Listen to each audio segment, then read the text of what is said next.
services team. I'm going to try to keep it to 20 minutes. I get a little carried away with slides.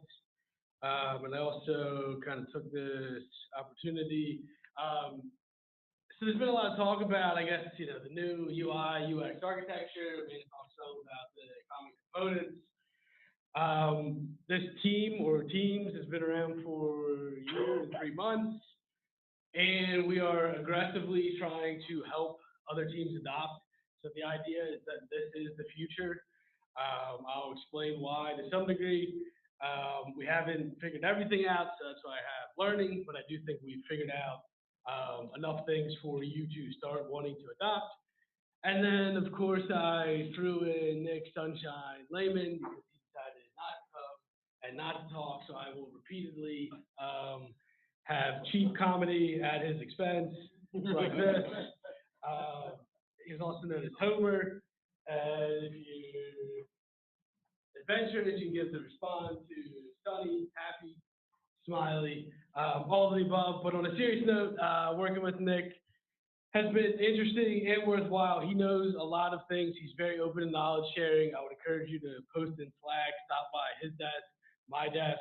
We do want to help with people having issues. So moving forward, I do want to communicate some of the new UI, UX. This is bold, but this is what we're trying to do. We're trying to build and deliver software a different, better way, right? That is the goal of the new architecture. I do think it is coming to fruition. There is still a long road ahead. I also want to, some tidbits of knowledge, both concrete and abstract. I want to show off Candid Search UI UX a little bit. On that note, thank you to Design Labs. Thank you to all the teams that have already started adopting, Connect Team, Alpha, Insight, Unify, Charlie. I know Steve Graham and Bill Walker and JY in particular. There's been a lot of work that both we're building on and people are building on us. Before us, there was the React and Redux work within the TA suite. So really, this has been like a 2-year process of moving slowly towards React and Redux. The most important part is I'm going to laugh at Nick's expense repeatedly. That's him in the middle with the really long gray hair.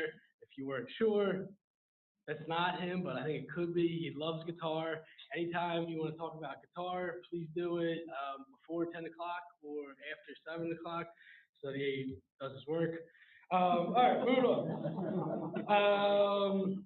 Updated architecture, right? So at a high level, again, I'm going to try to keep it moving. I'll pause at various points for questions. I don't want to, full-blown questions, but I do want to encourage people, if you're not on the new architecture, what value does it bring to you? As Amanda said, we're working on the adoption model, et cetera. Feel free to ask questions afterwards. So universal JavaScript, right, browser, and we are running a UX API on top of Node. Couple advantages here, coarse versus fine-grained APIs, what people typically call the experience layer. So you see this goes all the way through to the PaaS, which is sort of a nebulous cloud, but this could be TA Suite as an API. In our case, we're referencing new SQS and geocoder services from infrastructure. So anything that in the deep backend is exposing a full coarse-grained API should be available for consumption, with the idea being that product or UX UI teams can construct both an SPA, which is your static UI assets, to be served up from the CDN.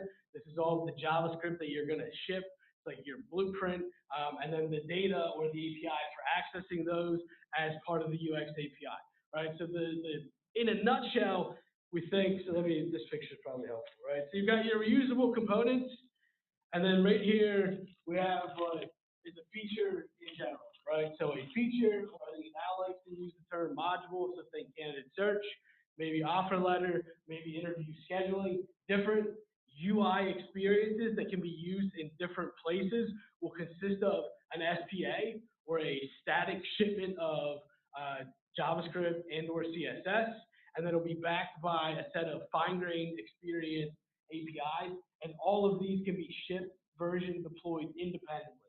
right? The code is independent. There's not a full regression for everything that you're building, right? We're trying to move towards reuse in terms of libraries. So, at the end of the day, what an ideal product team looks like is it has a whole bunch of these, five, six different modules. This is how we are shipping candidate search for the beta. Is a medium deal, right? So we want to get to a world where we have a better developer experience and a better deployment experience. I can't tell you how nice it is to have my code instantly run, to have my unit tests run quickly. When our build breaks, we fix it, and we're trying to bring that experience to the rest of the floor. Some teams are doing that. I know there's been a lot of improvements in TA Suite. It's going to take time, but the message is that we're aggressively trying to push the needle here. So I'll pause briefly for questions here before turning back to more relentless Nick jokes. All right, couple other things that I've learned. Reasoning about JavaScript in the browser does not have to be insane. React and Redux are a very good framework. So you get performance, you get reusability, and you also get, what I'll call MVC in the browser, the ability to easily reason about changes on one side of the screen versus another side of the screen. The two things that I want to call out here, and then I'm going to crack open the browser and show you some candidate search. I would think of this diagram on the left as a big circle, right? So your state is managed as a circle. All of this is in your browser. So once your static JS scripts, JS ships, it calls back and updates things in the screen via API calls, but it's really just a loop. Different actions fire, and different pieces of the screen listen for updates based on those actions. I can't fully get into those details here, but I'll try to tease it out a little bit with a live demo. So let's hop into candidate search. I've tried to queue up my screens here. Right, so this is the standalone version of the application. Currently, it sits in an iframe in TA Suite. I meant to flag earlier that there's quote unquote at least three bigger problems that we've been trying to tackle, trying to get some help with. One is how these things compose in a way other than iframes. So we don't think the long-term model is putting different iframes all over the TA Suite. The other thing is SPA configuration. And then I talked a little bit about those UX APIs. We want to fully modularize those. All right, so some English for you. Click the button, you can search, and you get things that show up. So this is the UI experience. It's aimed at being able to find candidates faster and in a more intuitive fashion. What I want to call out, so I want to talk a little bit about React and a little bit about Redux. So you want to start to think of your screen as a series of components. So we've got these two autocompletes, we've got a button, we've got the left-hand side here, and then we've got these search results that come as a component. So what does this actually look like in React world? You can see-ish. So this is the modal body. You can see we have these different facets over on the left. Each of those is a component. It listens for its own piece of the state. It updates independently of the right-hand side of the screen. It can be tested independently of the other components on the screen. I'm going to dig into this one a little bit. So this whole block is the search results. Right? It's very intuitive. When you go to test these things with code, you grab the component you want, you update the properties that you want, and you verify that the changes of the behavior happen that you wanted. You can see within it there, then there's individual result cards, and we have a whole bunch of these result cards. So that's React in brief. You get a whole bunch of components on the screen. They are primarily stateless in terms of the React world, so we want the presentation to be stateless, and then we want to hook it up to state. That's when we want to be using Redux to manage the different pieces of the state. So let me show you just a little bit about Redux. Again, this is the tool that handles the library that lets you make API calls out, fetch data, and then update different pieces of the state which correspond to different parts of the screen. So let me just show you real quick a couple ideas here. So you can see over here the actions will start to fire. And hopefully the other sense that you get here is that building an application is very much building in the browser with these tools. All right, so you see we have like a show search, and then you can see that different things are firing. And what you can also see is here is the entire state that backs the application. So you can see right now in my search results, I don't have any. When I go ahead and I update them, you can see that I get a page, I get 8 different elements. You can jump to any one of these. So for instance, I could manually fire. Let's actually call it something else. Let's see if I can find it.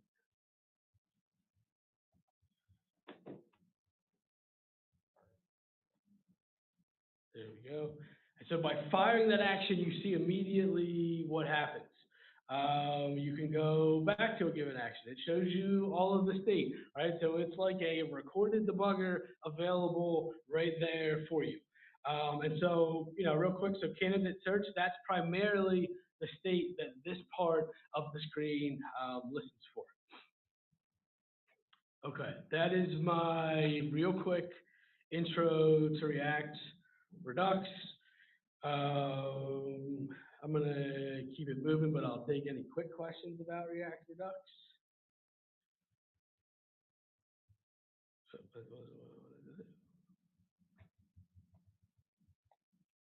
All right, always got to get an Aristotle in there. So the only way to live is to live well. So for those that don't know, I also dabble in philosophy.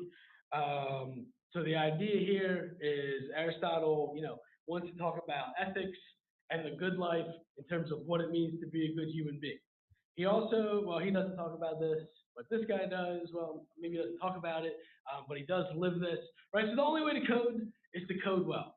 And this is something, I've learned over the years. I've learned from Nick, right? The first answer might not be the best. How do I test this? How could this be better? But here's the two, excellence and craft, right? So every day, whatever Nick does, whether it's a whole lot of work or not that much work, he does it really well. His code is very good. It's easy to use. It just works.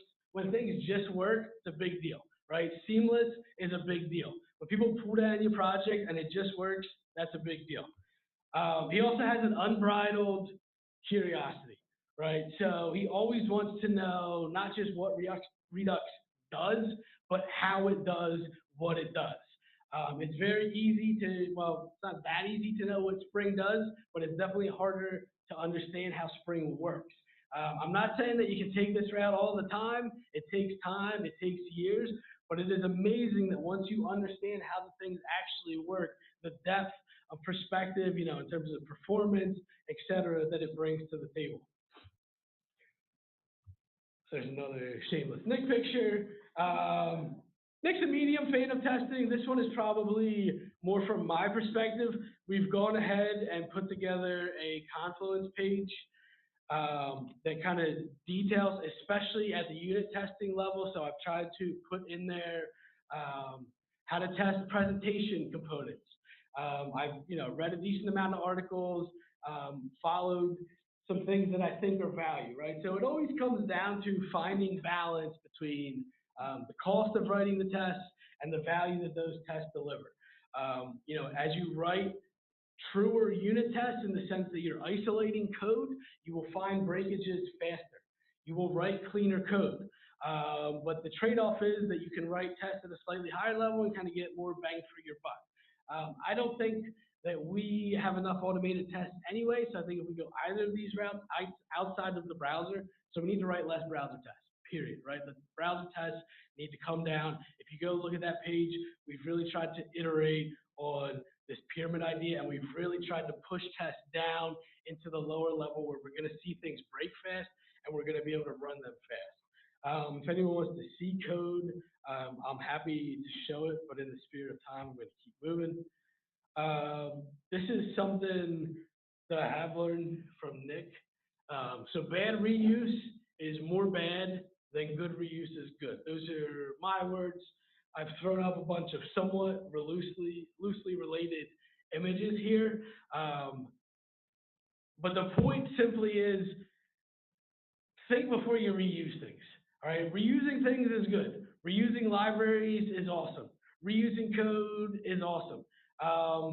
It's not that hard to combine code that you have that is duplicated. It is very hard to pull apart code that doesn't belong together and get it back to the way it was.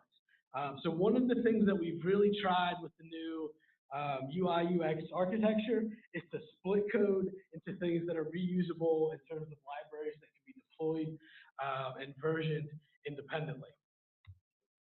That's Nick as a youth. Actually, that's not really Nick. It's just a random picture that kind of looks like he probably lived. Way too skinny. I will say the best Nick jokes are still to come.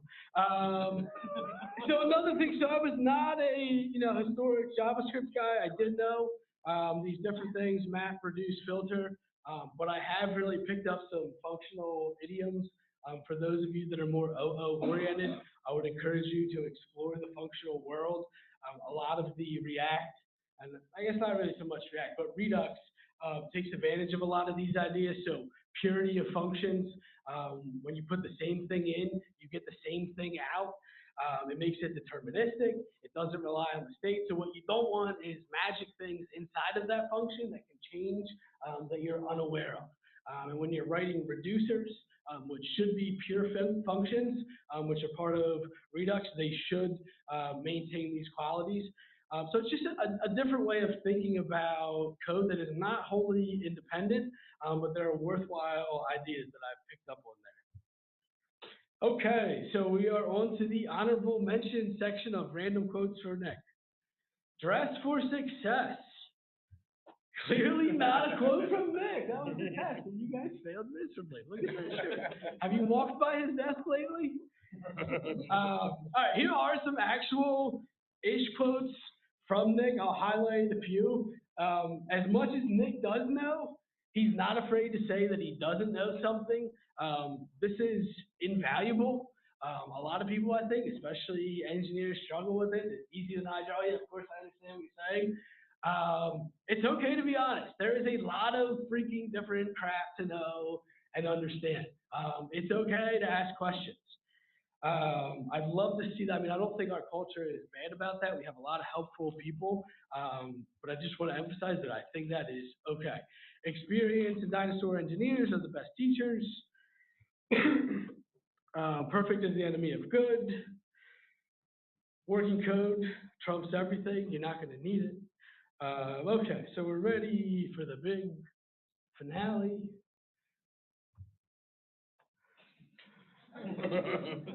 For those of you that don't know, that's Lex, his younger, skinnier, better-looking brother who's not in the audience, who did not donate any even funnier pictures of Nick as a child. So I took this as an excuse to get back at him. Okay, that's all I got. Questions, comments? Are we allowed to call Nick Sunshine or no? You are strongly, heavily encouraged to only call him Sunshine. He secretly loves it.